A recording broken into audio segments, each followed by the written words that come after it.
Persona 5, the game in the series that pushed this niche franchise into the mainstream gaming audience. With this sudden popularity, spin-offs were obviously coming soon. There was a dancing game, but it didn't interest me too much. However, Persona 5 Scramble caught my attention the moment I saw it.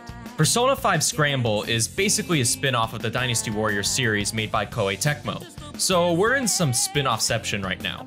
Luckily, fans are able to try out the game due to a demo being released on the Nintendo Switch, with the game coming to PS4 as well. The game runs at 30 frames per second on the Switch, but performance is better on the PlayStation 4.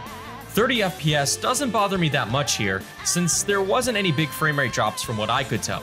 The look, however, could be better. Trying to capture the same style as Persona 5 and adapting it to an action game can be difficult. The border of some of the character models have jagged edges. It's very noticeable on the Switch version, but isn't as noticeable in the PS4 version. All-out attacks are noticeably lacking detail. It's just black lines with an orange border around the screen. The new Showtime attack does look better, but nothing will ever beat the portraits from Persona 5. Menus were able to keep some of the magic from the main game.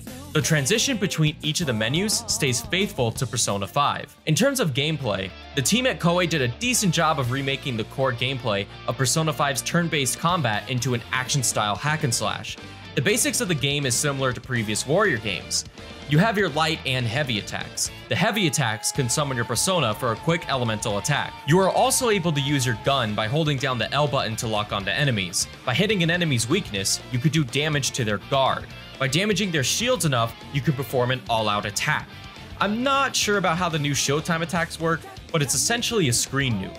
New to the Warrior series, as far as I'm aware, are action moves. The game will prompt you to hit the A button to jump to certain locations. From there, you can perform attacks based on where you are. You can knock down platforms to take out foes below, or spin around poles to break an enemy's guard. I like this addition to the game, and it adds a layer of interactivity to the environments.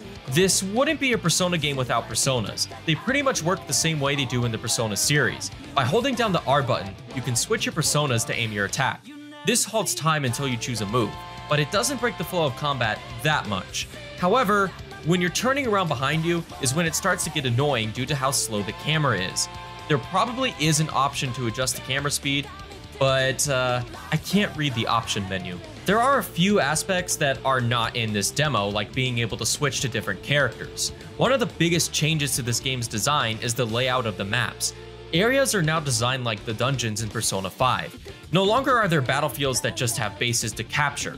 This is a nice change to the series and gives it an arcade-like feel to it. As far as the story goes, I'm not exactly sure what's going on. From what I can gather, Futaba has created an AI called Emma that transports them to the metaverse. After our heroes run into a generic over-the-top anime girl, they get transported to the metaverse where they're ambushed by shadows. They try to escape, but end up getting captured and thrown down a garbage chute.